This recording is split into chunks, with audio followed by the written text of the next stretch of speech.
Open Mind, un podcast de BBVA.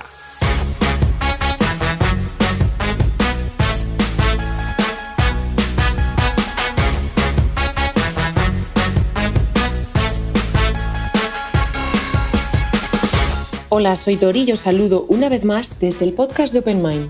Buenas, yo soy Paz. Y yo soy Sara. Bienvenidos un día más.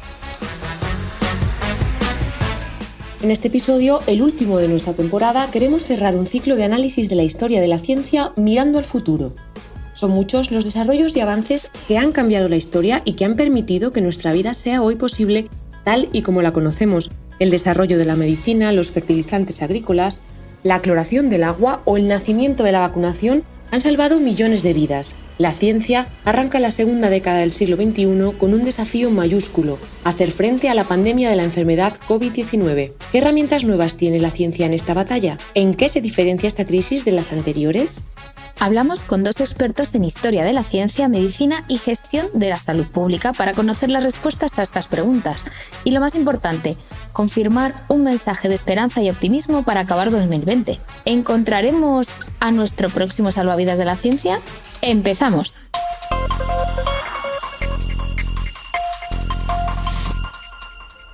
Pues en efecto, Paz, para acometer esta tarea tan compleja vamos a contar con dos grandes profesionales. Jaime del Barrio es licenciado en Medicina por la Universidad de Cantabria y ha sido también consejero de Sanidad y diputado en el Parlamento por la misma comunidad. Es también profesor en varias universidades. Además, Jaime del Barrio es un gran conocedor del paradigma digital y ostenta el cargo de Healthcare and Life Science en la consultora Ernst & Young. Y por otro lado, contamos con Jesús Zamora, decano de la Facultad de Filosofía de la UNED, catedrático de Lógica y Filosofía de la Ciencia. Dirige el posgrado en Periodismo y Comunicación Científica de la UNED y la filosofía de la ciencia es una de sus áreas de investigación principales. Todo un lujo poder contar con dos perspectivas tan distintas en la ciencia, ¿no? Desde luego que sí. Pues sin duda, hemos analizado con ellos en qué se parece y en qué se diferencia esta situación de emergencia sanitaria mundial con las que se han producido en épocas anteriores y vamos a empezar con la siguiente pregunta. ¿Es nuestra sociedad más o menos vulnerable que las sociedades de hace siglos? Esta era la reflexión del catedrático de Lógica y Filosofía de la Ciencia, Jesús Zamora. La verdad es que comparado con la sociedad del pasado, con otras epidemias mucho más fuertes que esta, que la humanidad soportó en siglos anteriores, pues es difícil comparar porque si decimos que ahora somos muy vulnerables, la verdad es que las sociedades del pasado también fueron muy vulnerables. No sé. Desde luego la humanidad terminó sobreviviendo, pero yo me imagino que el grado de frustración, de desesperación que hubo cuando la gripe española o cuando la peste de la Edad Media o cualquiera de las epidemias que ha habido entre medias, pues yo creo que han tenido que ser iguales o mayores que las de ahora, ¿no? El médico y profesor Jaime del Barrio, por su parte, comentaba lo siguiente respecto a la propagación de la pandemia actual frente a otras anteriores. La forma en la que aparecen las pandemias no es diferente, todas son muy similares, es decir, tiene que haber un agente causal, tiene que haber una propagación y tiene que haber unos destinatarios, y donde se implanta y cómo se propaga es lo que va a condicionar el daño que va a hacer. ¿Qué es lo que es diferente a las anteriores? Efectivamente, años tras años están apareciendo agentes patógenos. Los virus son unos de ellos y aparecen virus periódicamente y de repente hay uno que aparece y da la sensación de que es mucho más agresivo que los anteriores, con una morfología y unas características diferentes, pero también lo que lo hace muy diferente también es la capacidad de propagación, es decir, en muy poco tiempo, por poner un símil, antes, hace 2-3 siglos, los patógenos viajaban a caballo o en barco, y ahora viajan en avión, además gratis, quiere decir que llegan hace 2-3 años, los últimos 3 años, el número de vuelos diarios en el mundo es de 176.000. Pues esperemos que las soluciones viajen igual de rápido. Pues precisamente Jaime del Barrio señalaba que las dos características de la pandemia que a su parecer la diferencian en gran medida de las anteriores son la globalización y la digitalización. La globalización para mal es un efecto multiplicador, pero también para bien puede ser un efecto multiplicador. Quiere decir que si lo hacemos bien, puede ser un aliado muy importante. Y la segunda consideración, además de la globalización, está en este momento la digitalización. En relación con esta segunda característica de la pandemia, la digitalización, hemos querido preguntar a ambos expertos qué papel han desempeñado precisamente las herramientas tecnológicas, tanto para bien como para mal, en el desarrollo de los acontecimientos. En el lado negativo, sin duda, encontramos fenómenos como el de las fake news, que se han convertido en un problema social relevante. Al lado de la pandemia, de la crisis sanitaria, hay una crisis de información, de comunicación, indudablemente, ¿no? En nuestro contexto hemos identificado más de 800 noticias falsas o mensajes que no se correspondían con la realidad. Esto sí que es diferencial. En otras épocas el mundo nunca tuvo este volumen de información como estamos teniendo ahora, de emisores, de canales, de herramientas y destinatarios. Sí, es verdad que en las últimas décadas había crecido bastante el movimiento anticientífico. Con la emergencia de las redes sociales, posiblemente pues esto ha tenido más eco y más difusión de lo que había tenido pues a finales, la última mitad del siglo pasado, por ejemplo. Y es verdad que las voces de los anticientíficos pues ahora se oyen más, ¿no? Pero bueno, yo creo que está el debate centrado en este caso está muy centrado en el tema de la vacunación contra la COVID, ¿no? Y yo creo que esto se terminará resolviendo un poco por sí solo, ¿no? Una vez que la vacuna empiece a funcionar, pues mucha gente que ahora está quizá un poco dudosa de si eso será real, será efectivo o no, pues terminará poniéndosela como se han puesto las de otras vacunas que llevamos todos en el cuerpo y que nos protegen de un montón de enfermedades. Y al final yo creo que el éxito de la ciencia estará más que en los debates, que es donde sí que se percibe mucho en las redes sociales, en los medios de comunicación, etc., estará, como ha estado siempre, en la práctica, en que los hechos pues terminarán dándole la razón.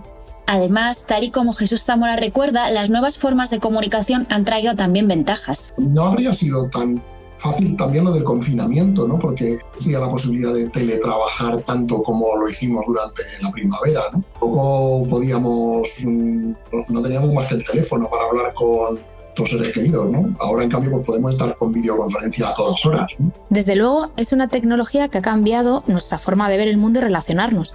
El trabajo, sí, pero también la educación y el ocio, además, parece que ha venido para quedarse. Totalmente, pero ¿se puede aplicar esta perspectiva optimista de los avances tecnológicos a la resolución general de la pandemia? Cuando mencionamos a los expertos las previsiones más pesimistas sobre el futuro después de la crisis sanitaria, ambos parecían estar de acuerdo en que no hay que tener una visión excesivamente negativa.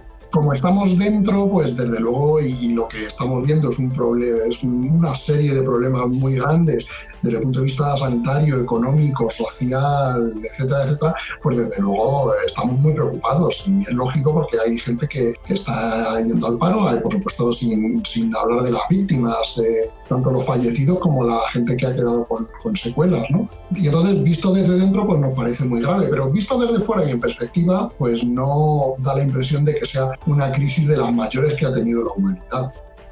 Eso sí, es la primera gran crisis de este tipo donde existen las redes sociales, y entonces eso yo creo que ayuda a dar mayor ímpetu a esto. Probablemente hemos aprendido un poco de pandemias anteriores, probablemente estamos cometiendo errores de bulto y probablemente estos errores están condicionando la respuesta en muchos países, ¿no? Y lo vemos, lo tenemos que ver y yo creo que todos lo estamos viendo todos los días, ¿no? ¿Nos va a llevar a mayores desigualdades? Hombre, espero que no, deseo que no. Tenemos que trabajar todos porque no. Una cosa es la crisis sanitaria, estamos en ella, la superaremos, aprenderemos, yo espero que sí.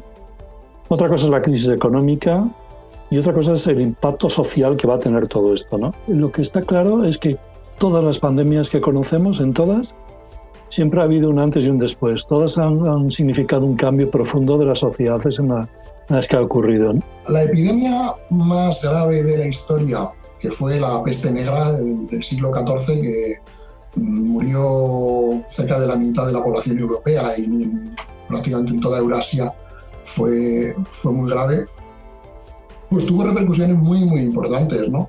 En parte, el Renacimiento, que empezó pues, muy poco después, o casi en la misma época, pues es fruto de aquella experiencia, ¿no? La gente abandonó las formas tradicionales de pensar y de ver el mundo, las cosmologías basadas en la religión, ¿no?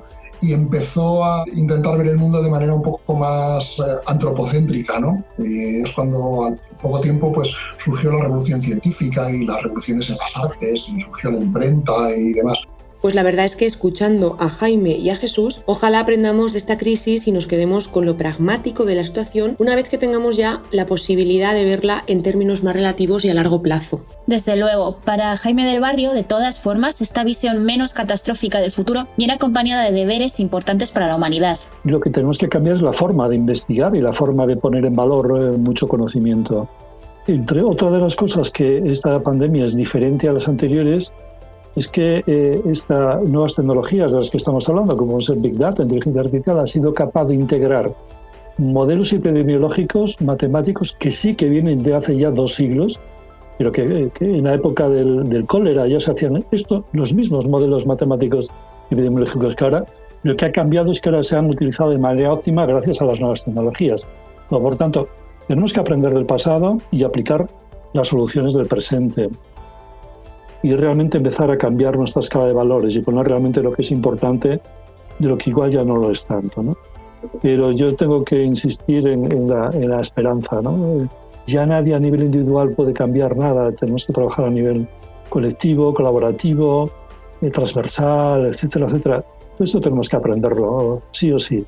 Por lo tanto, yo enarbolo la bandera de la esperanza.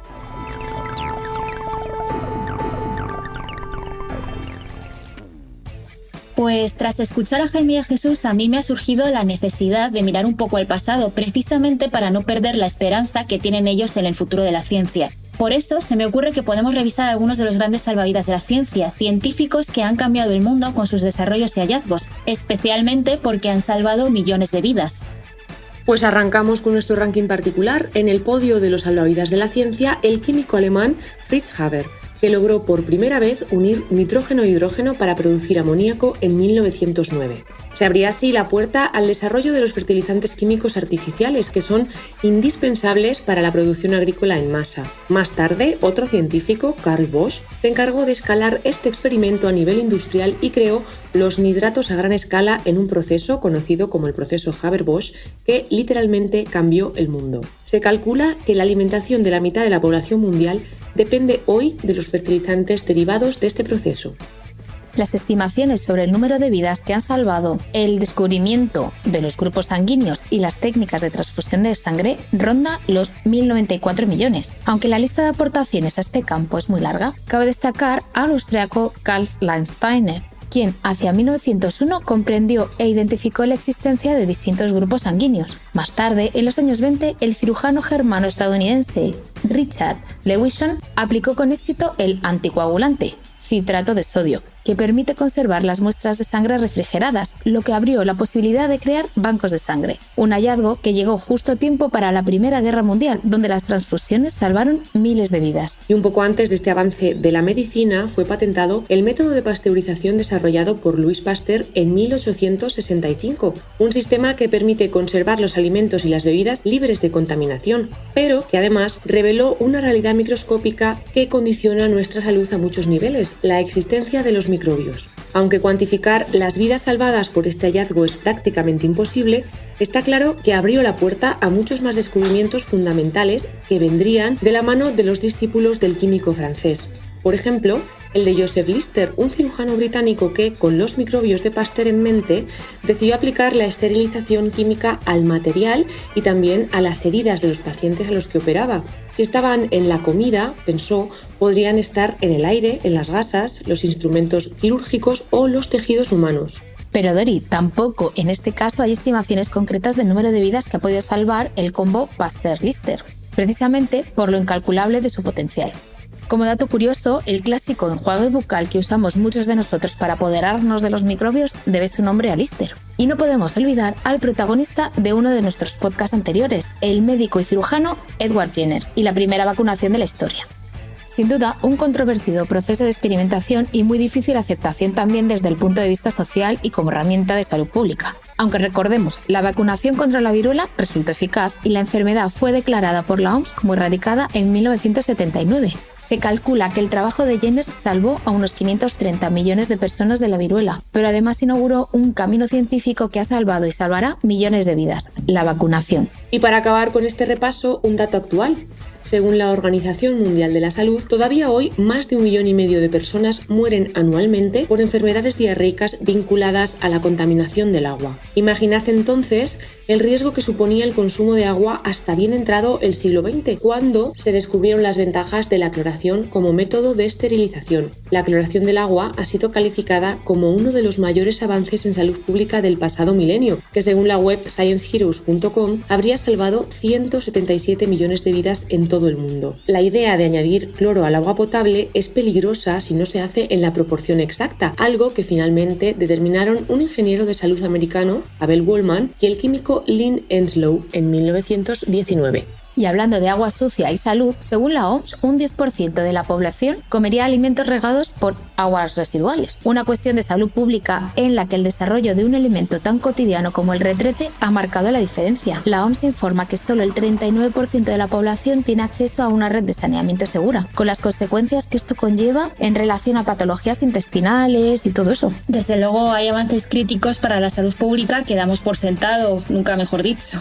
Una vez visto todo aquello a lo que nos hemos enfrentado con éxito, la vacuna contra la COVID o el tratamiento, del tipo que sea, que consiga doblegar esta enfermedad pasará seguro a formar parte de esta histórica lista, y ojalá muy pronto.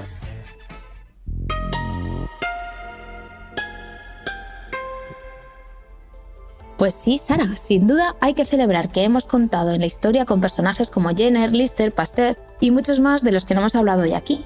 Son muchos los que han cambiado el mundo con sus descubrimientos, como la astrónoma Vera Rubin, cuyo trabajo contribuyó al descubrimiento de la materia oscura, o Margaret Hamilton, la programadora que se adelantó a un posible desastre y aseguró el aterrizaje en la Luna del Apolo 11.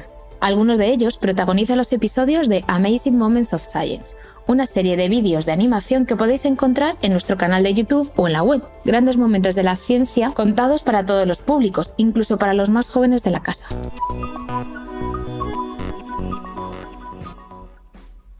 Pues muy interesante, Paz. Para aquellos que se hayan quedado con ganas de conocer más sobre los grandes momentos de la ciencia que han cambiado el mundo y además han salvado y salvan millones de vidas, esta serie es la mejor opción y además es un producto visualmente muy bonito. Y llegamos a la recomendación final de nuestro programa, que queremos cerrar con unas palabras de Jaime del Barrio. Y es que, a pesar de que hoy hemos revisado, en parte, la historia de grandes salvavidas de la ciencia en el pasado, al preguntarle a Jaime por cuál es su referente histórico, nos ha sorprendido con una respuesta que precisamente mira al futuro y que nos invita a reflexionar sobre las próximas figuras que revolucionarán la ciencia. Hemos dado pequeños pasitos en la historia de la medicina. Si juntamos la historia y la prehistoria, no ha habido grandes cambios en la humanidad. Lo siento, son pequeñitos cambios.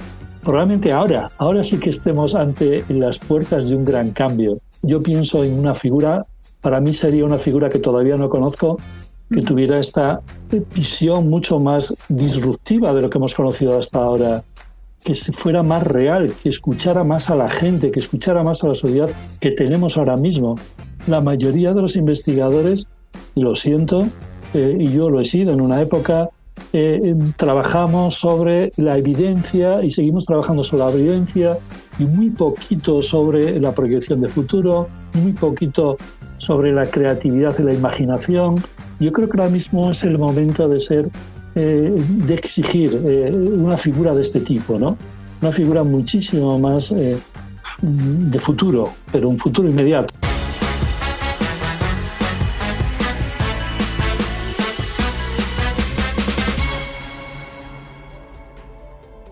Así que, a pesar de todas esas grandes figuras de la ciencia que hemos repasado en este programa y cuyos descubrimientos han ayudado a salvar millones de vidas, ese gran salvavidas de la ciencia que lo cambie todo podría estar todavía por llegar. La verdad es que me parece un voto de confianza enorme en lo que la ciencia puede darnos en un futuro próximo, así que desde luego que con estas palabras nos quedamos. En nuestra web www.bvaopenmind.com seguiremos buscando a esas nuevas figuras de referencia científica, así como recordando a quienes han ido abriendo camino hasta ahora. También estamos en Facebook, YouTube, Twitter e Instagram, como el usuario BBVA OpenMind. Y ya sabéis que, como siempre, podéis escuchar todas las entregas de nuestro podcast y otros podcasts de BBVA en iVoox, Apple Podcast, Spotify, Google Podcast y bbva.com. Gracias por escucharnos un día más. Volvemos pronto con un nuevo episodio en la segunda temporada del podcast de Open Mind. Gracias como siempre por estar ahí. Nos escuchamos en el próximo. Muchas gracias, un placer como siempre.